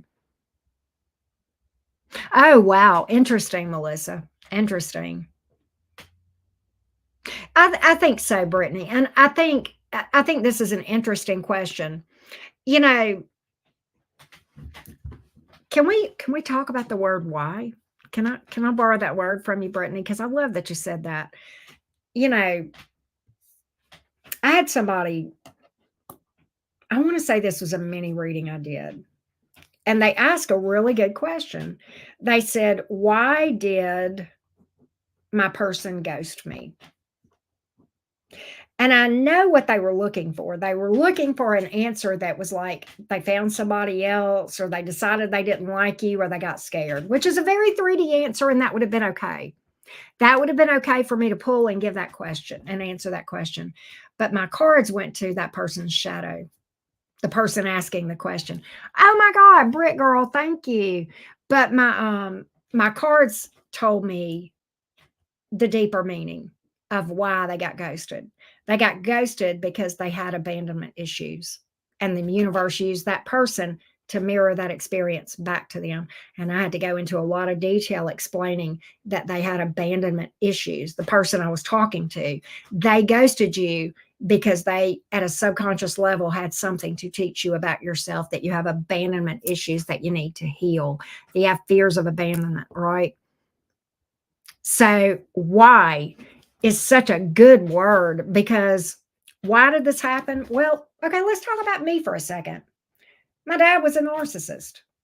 We could say, well, he treated me like shit because he was a narcissist. And that would not be wrong. But he treated me like shit because that's exactly what part of our soul contract together was to do. He was here to bring about a lot of trauma in my life. We had a very important soul contract. And I've come to realize that processing that trauma is giving me immense power and the ability to ascend. So, why is such an important word? Okay. Why? You know, and it does help, but when I looked at it from an astrology standpoint, it's like I saw my dad and my soul contract right there written in the stars, and it made sense. And no longer did I have this anger towards my dad. I'm almost like gratitude, right? Tears of gratitude, right? Because without the trauma, I would have never found me. I would have never found this.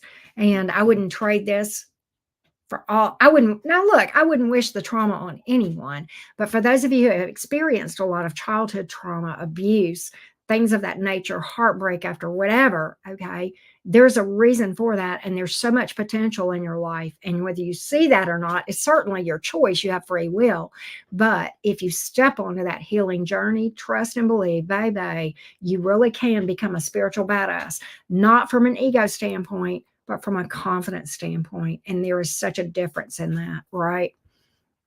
And so, yeah, and there you go. And you're gonna become that spiritual badass if you stay on that journey for sure, right? If that makes, yes, it's very freeing. So, I really do believe that we set out to experience these things at a soul level before we come here, right?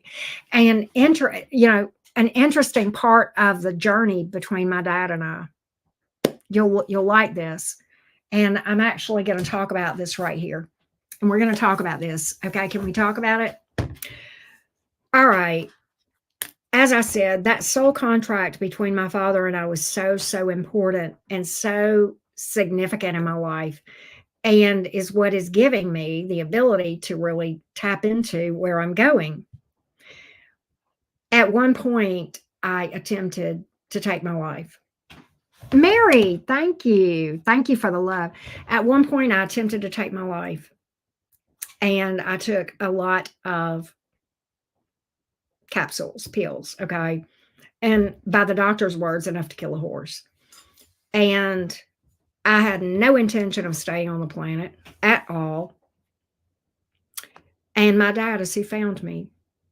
My dad woke up in the middle of the night and found me stumbling around. I was out of it and probably about to die. And my dad is who took me to the hospital because I believe he was led to do that. I believe he was led to do that. And there is a very, that was a very, very significant point. And that's why I have this right here framed. And this is the last stanzas from the Robert Frost poem, Stopping by Woods on a Snowy Evening. And that poem, and I'll paraphrase a little bit of it. He is coming home, and he is in the dark. It's winter, and it's just him and his horse. He's in a carriage. He stops. He's looking off into the void of the woods, the darkness of the woods. And what he is doing is contemplating death, right? And he's tired. He's tired of living. He's tired of the stress of life. And he really doesn't want to live anymore. He's not saying that in the poem, but that's what he's saying. But I want to read, with that being said, I want to read the last stanzas. And this is why my dad found me, because my job here wasn't done yet, right? I had things to do, and I had not found me yet. And this is the last stanzas, and this is why this is back behind me to this day. It says, "The woods are lovely, dark and deep." That's talking about death, right? The woods are lovely, dark and deep. Very appealing when you're stressed out, right? But I have promises to keep, and miles to go before I sleep, and miles to go before I sleep. And this poem really is so meaningful to me. And that's why I have the last stanzas framed behind me. And that's why I have a semicolon behind my daughter's name. At the time I had this tattooed, I felt like the promises that I had to keep were to her, and that is true. But I had other promises to keep to myself. I had promises that I had made to myself through a soul contract before I came here that I had to keep. And now I'm honoring those promises, right? So, yeah. So that's why it's so, so important. And that I will never stop loving that poem, and it will always have deep meaning for me for that reason. But if you're interested in that poem, go look it up. You can look up the lines from that poem online, right? And so very, very important. Thank you, Mary, again for the love. And you too, Brett girl. I appreciate you guys so, so much. And I appreciate all the new members, Lisa Darling, Legion, Sherry, and Rebecca. Thank you so, so much for being here. Oh, well, okay, there you go, Brett girl. You probably did I see you say that you love that? That's your favorite poem. It's my favorite poem too. I love Robert Frost in general. And I also love Emily Dickinson. I could not stop for death, but he kindly stopped for me. She speaks of death like a gentleman, right? I did not for felines. I like the poem, and Britt girl, I'm sure you're familiar with the poem. Do not go gentle into this good night. That's a pretty powerful poem about death as well. But yeah, I love poetry. I love poetry. I do too. Legion, I do too.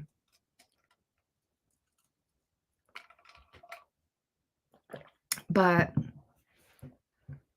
wow, Laura Ann. Wow. I'm like, why did I laugh tonight? Okay, I'll have to read that. Keats. All right. But I love poetry. It speaks to me very deeply. And part of that is my 12th house stellium, the love of music, and things that are artistic, right?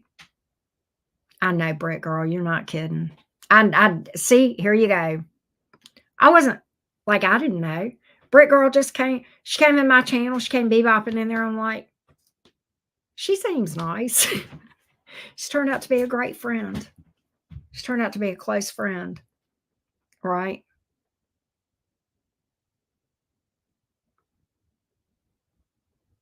Ooh, oh my God, that sounds powerful. That sounds powerful for felines. I'll have to check that out. So, at any rate, yep. See, there are no coincidences. Everything happens exactly when it should. Everything is absolutely there is there is beauty and order in the chaos of life. Life feels chaotic sometimes, but there is beauty and there is order in those things, right? Absolutely. And Brick Girl has helped me so much in my own journey in parenting as well. Um, and I greatly appreciate that friendship more than words can say. Been very, very important in my journey. That friendship has meant so much to my heart. And she's a very supportive friend, very sweet. She'll call my ass out. That's okay. A good friend should sometimes, right? That's what good friends will do. Good friends don't always tickle your ears.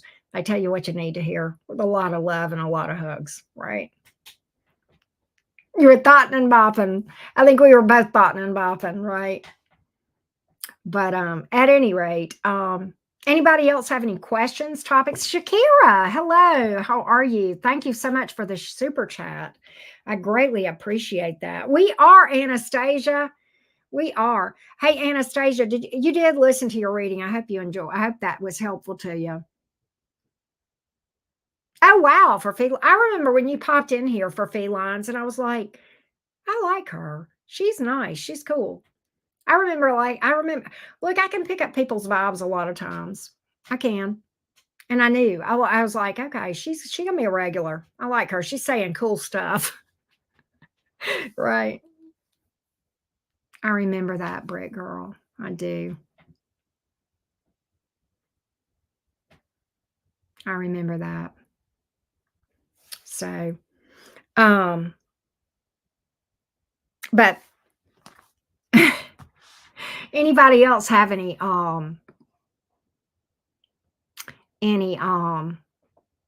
profound questions, advice, thoughts, topics you want to cover?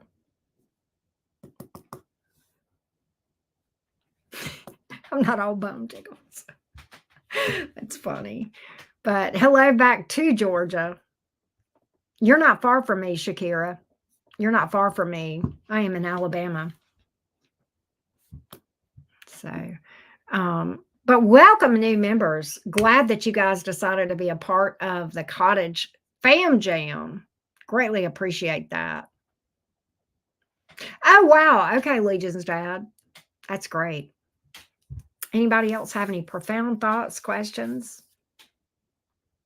We want to do this monthly. What do you guys think? Monthly? We'll do this monthly. We'll open up monthly and do a topic that might be interesting to oh, okay. Well, thank you, Anastasia.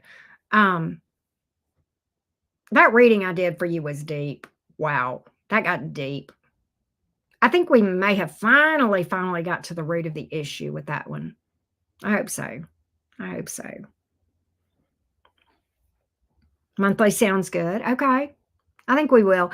We do. And so, members, the ones of you that are our members or just joined, we do these weekly for members, but I think we will do one a month that is public. Okay. We'll do the other three or whatever, however many, you know what I'm saying? Like we'll do like one monthly and we'll do one that like this public, right? And then we'll do boom, boom, boom, the private live streams with just me and the members. And then we'll pick up and do another one public and then boom, boom, boom every week like that. And it'll be about once a month that we'll do a public topic like this, if that sounds good to you. Okay, fair enough, Anastasia. Yeah, it was a lot. It was a lot. But what was the thing? Let's see here.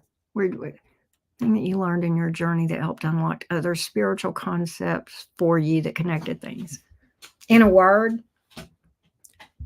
shadow work. Everything. So much of my journey has been around healing and shadow work. Okay,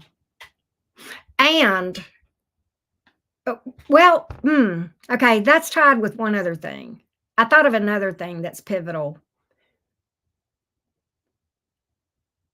Surrender. Giving up control. Allow. Let yourself go. Feel. Right? Flow and feel and allow and be receptive. Right? Those things. Let go. Healing and letting go. Healing and letting go. Healing and surrendering. Those are probably healing, huge. Letting go, also huge, right? Release, control. The control is just nothing and just flow. And I think that has really unlocked a lot of other areas of spirituality, right? Yeah, surrender, flow, and receive, right?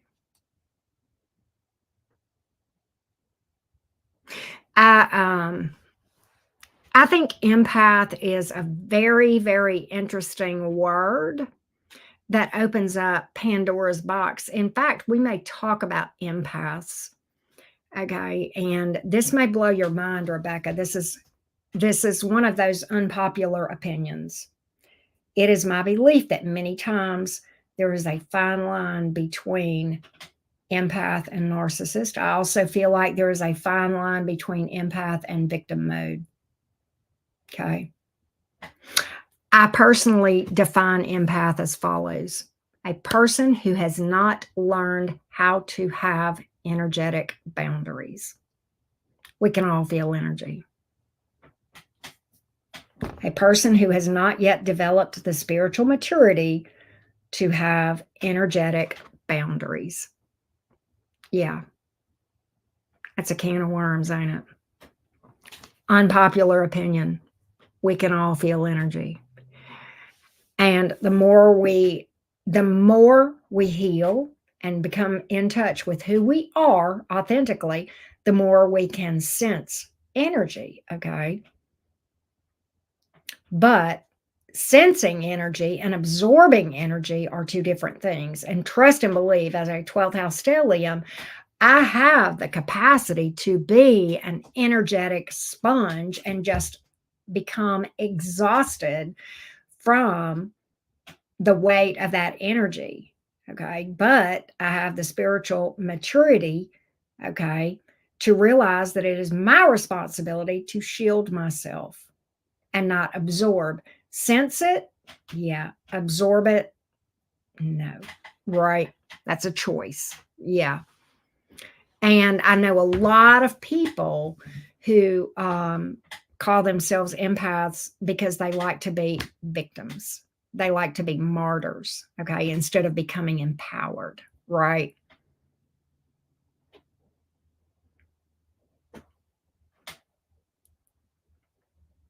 Yeah, this part, that they are.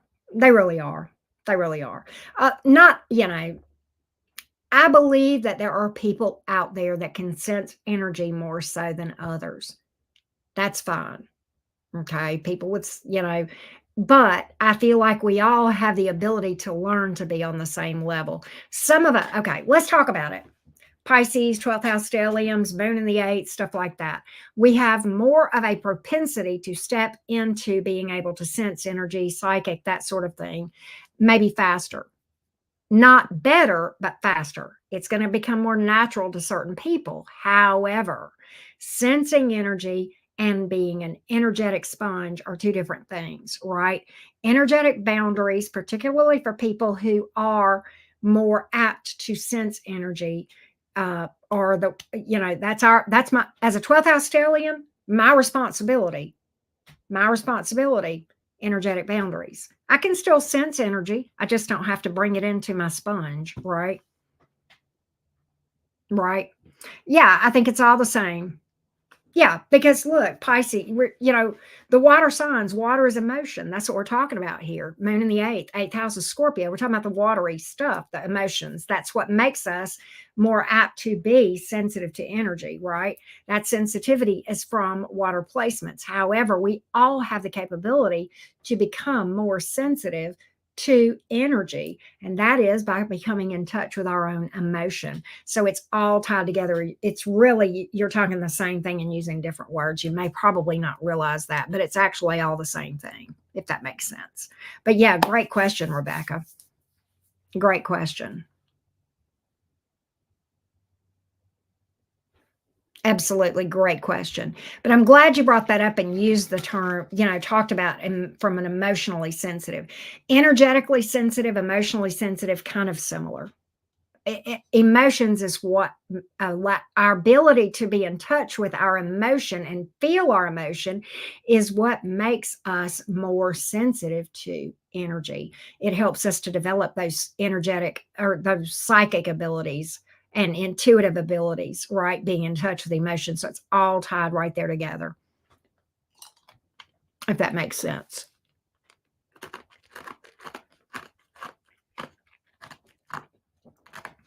So yeah. What were you right about, Laura Ann? I didn't see what you said.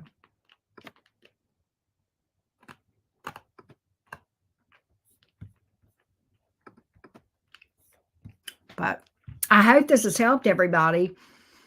I hope you feel like you have gained from it.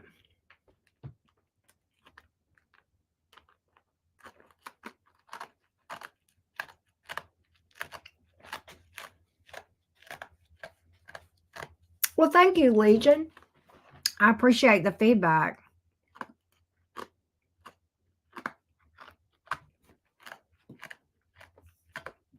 The more, oh, thank you, Brittany. The more, I love this, what you had said about emotionally sensitive.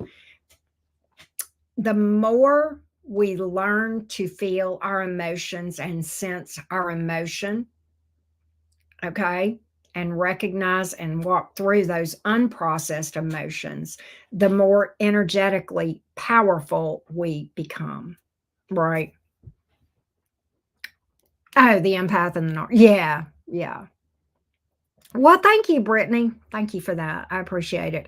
And I will say this: I don't know everything. I'm very much still learning. I'm doing a lot of internal work on myself at the moment as well. And I hope that as we go along, we just all continue to grow together. Right? Hmm. I think energy in general, hauntings. Hmm. That's a Pandora's box topic. It's definitely something that's possible. Okay. I feel like there are people who get trapped on this side and don't cross over sometimes. I think sometimes it's not dead people. I think there are other sorts of spirits that are out there. Um, and negative energy in a location after atrocity. Yeah. Oh, yeah. Definitely possible. Definitely possible.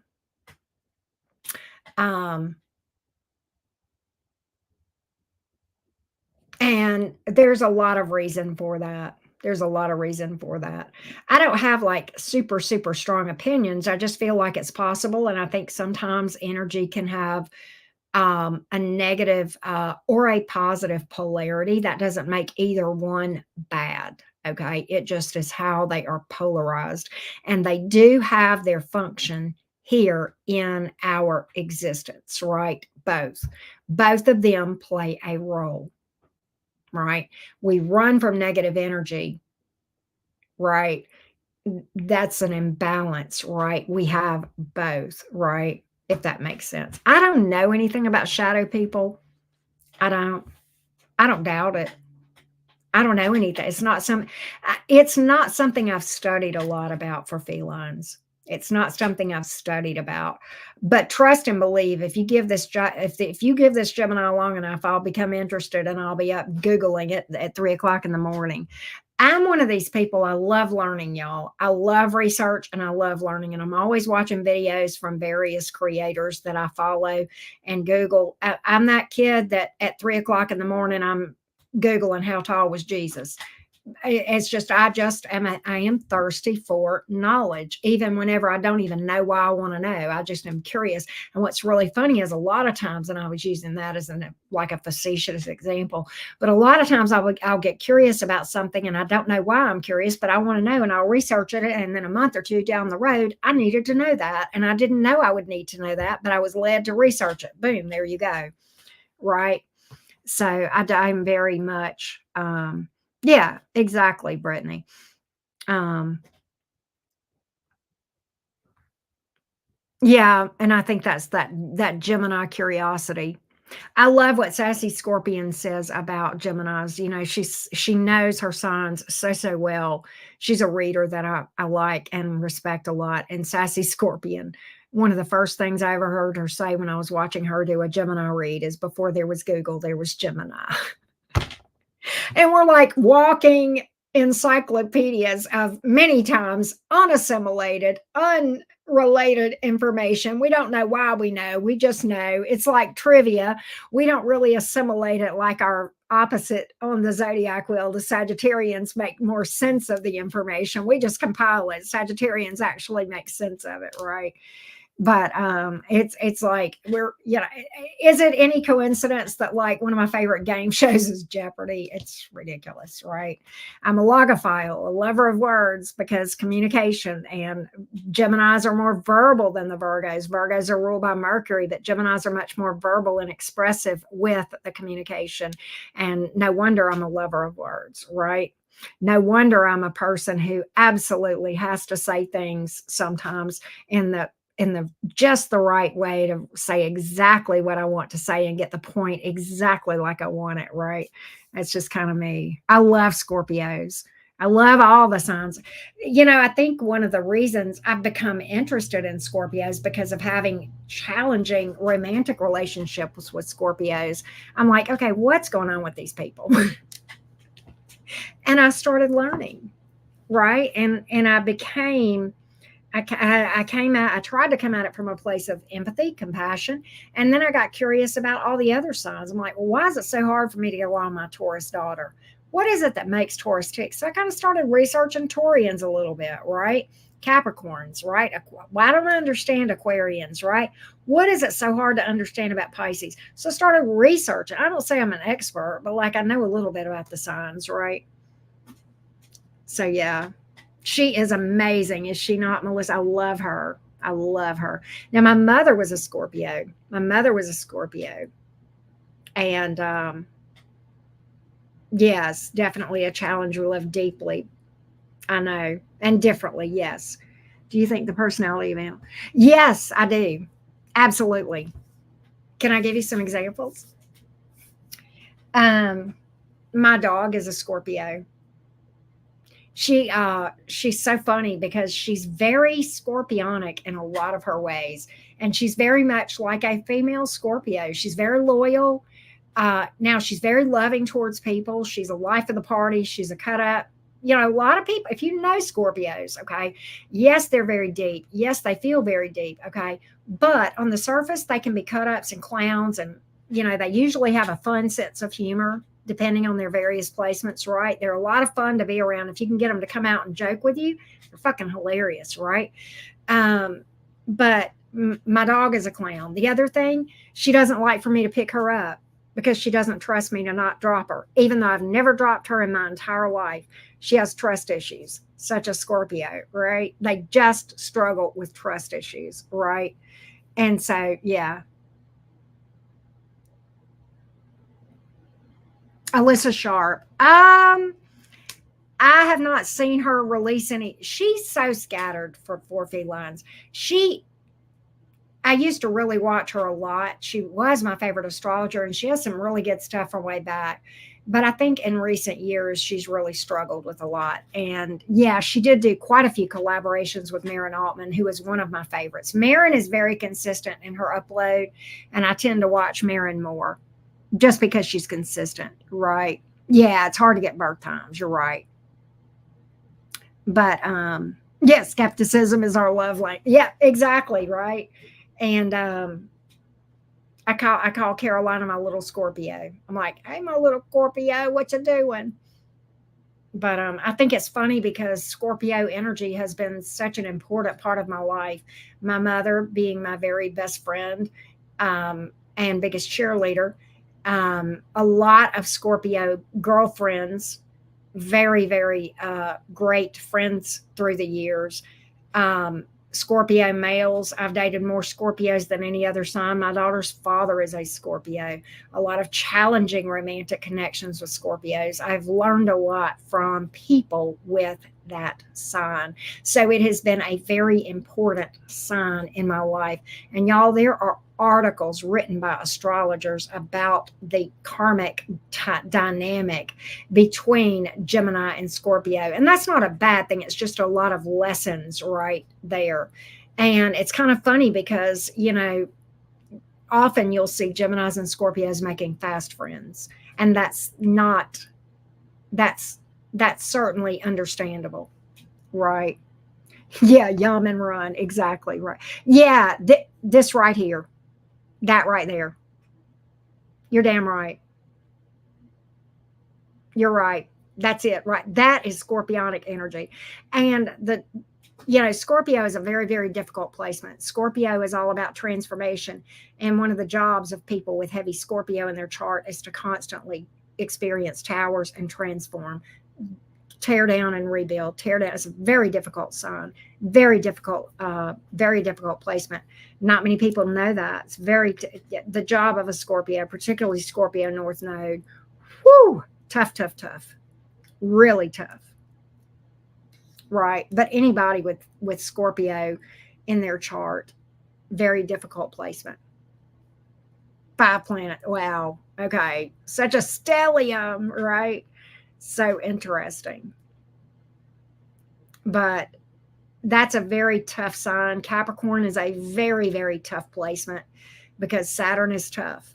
Saturn is hard. Pluto is hard, that being scorpionic. Saturn is hard, right? And that's my moon sign, right? And yeah, Scorpios, the Tower and Death card. It is like literally tearing it down, dying to it, and then rebuilding it, and then tearing it down, dying to it, and rebuilding it. And a really evolved Scorpio learns to embrace the towers, which is tough. That's tough. And a really evolved anybody learns to embrace the towers. Right. Right, Britt girl. Yes, the major arcana.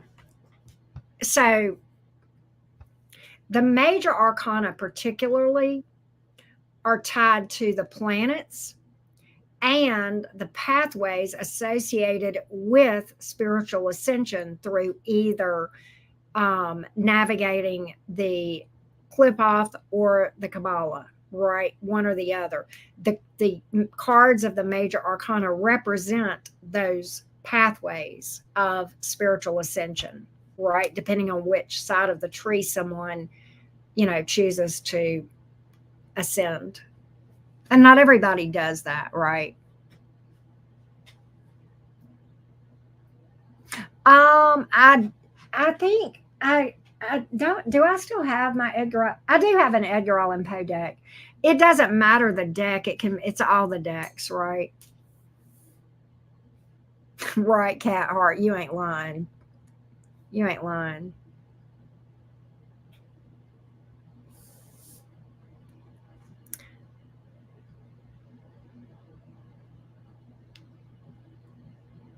But yeah, I do. I've got an Edgar Allan Poe deck. It's right here. Yeah, right there. This is the Edgar. This is the back of the cards, and like here's the Three of Pentacles. Here's the Magician. Right. The Star. Two of Cups. It's dark, but I like it. That's just me.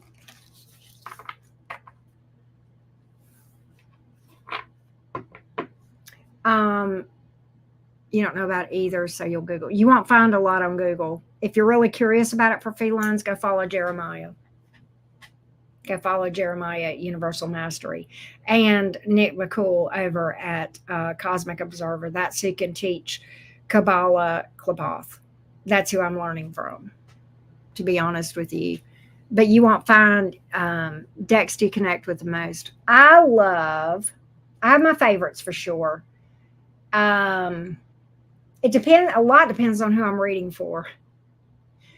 But my favorites would be Gilded Tarot Royale, which I have a gilded right here. I don't have a Gilded Royale.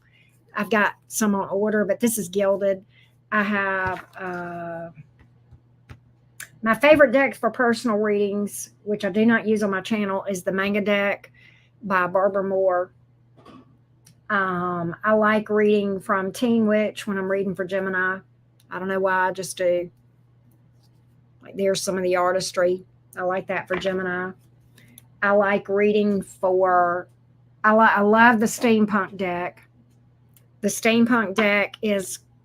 This is the Ten of Cups in the steampunk deck. I like this deck for Scorpios and Capricorns a lot. Sometimes I'll read for it with other signs or in general readings, but I like the steampunk deck. This is the back. This is one of my favorites. I don't read with Edgar Allan Poe a lot, but when I do, I like to read with that for Scorpio. Tarot of the Moon, I read for Cancer today with this deck. And Tarot of the Moon, well, Moon rules Cancer. And this is the back of that deck. And then I have Herbal Tarot.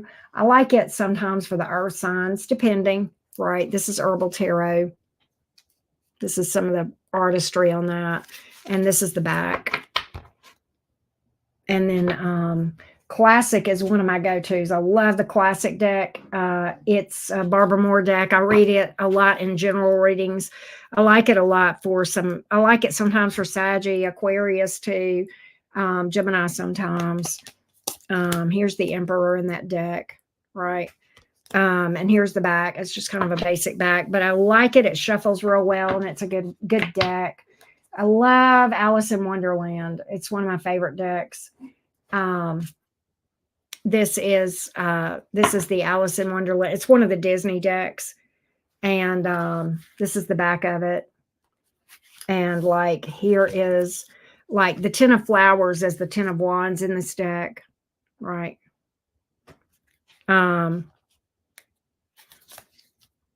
This is the Six of Wands, Six of Flowers, right? Six of Wands. But this deck shuffles really, really well. Back when I broke my arm and I would hurt whenever I would do readings, it was very painful. This deck got me through. I used this deck almost always for probably a solid month because it was so easy to shuffle. I used this for everybody because it just shuffles so freaking easy. I've got some collector decks that I don't use behind me that I like, but I don't use those because they're collector decks. I like this one. I haven't used this in a while. I used to use this a lot. It's still a good deck. This is the Seven of Wands and the Cat's Eye Tarot. That's the back, and this is the front. Here's the Three of Pentacles. Right, it's pretty cute. I used to use Two of Cups. I used to use this deck a lot. It's a pretty good deck. I like this deck. This deck and I get along real well. Occasionally, I'll read with Golden Girls. I have a Golden Girls deck, and I love it. I like reading with this one for Taurus because I think Tauruses are old souls. And here's the Magician. You can see Sophia. But I like the Golden Girl deck. Here she is in the Page of Wands. Right. Here's Dorothy on the moon card. Right. Rose. Anyway. I love those decks. But I think we've been rocking and rolling for about 2 hours. I think I'm going to call it a day, and I might wrap this up. Right. The Strength card, actually, the way I interpret it is kind of like sometimes it's a holding back card. It sometimes is an internal battle. Right. I have other decks. I have this one. This is called Crystal Visions. This is modeled after the Stevie Nicks song. Stevie Nicks. This name of this deck is Crystal Visions. This is that side of it. And then this is like what the Empress card looks like. I like using this deck sometimes for cancers. Here's the Seven of Wands. Okay. Pretty nice imagery. Here's the Ten of Cups in that deck. It's very beautiful. Very beautiful imagery. I like using this. Sometimes I'll use this for Aquarius, sometimes Cancer, dreamy signs, Pisces sometimes, because it's a dreamy Crystal Visions, right? So it makes you think water, right? So I like that. I like this deck. I think this is a very whimsical deck. I like this sometimes for Sagittarius. I cannot pronounce the name of this, but I love the whimsy, and it makes me think of Sagittarius. And oddly, we have the Sagittarius card on the bottom of the deck, but there's the Wheel of Fortune. It's very whimsical. Here's the Nine of Pentacles, right? It's cute little imagery. I like that. I like that a lot. And then I have this one, and this is Tarot of Mystical Beings, I think. And it's very, like, here's the Chariot. Very pretty. Very pretty. This is the outside, that side of it. And here's the King of Cups. Right. Really pretty. Knight of Cups. Three of Cups. But there's like dragons and fairies and stuff like that on that one. So I do like that. Right. So and then I have some other decks I use just for me that I don't use on the channel. But those are the ones that I mostly use on the channel. And then I got all those Oracle decks over here. We didn't even touch my Oracle decks. My gosh. I don't use the Oracle decks that much. I think tarot leaves a lot more room for the intuitive interpretation, and I really prefer that. I mean, I do like Oracle decks, but as an assistance, but I don't think so. I don't have any indie decks that I'm aware of. Yeah, the tower is Stanley. You're right on CB. I think he's also maybe on the Emperor card too.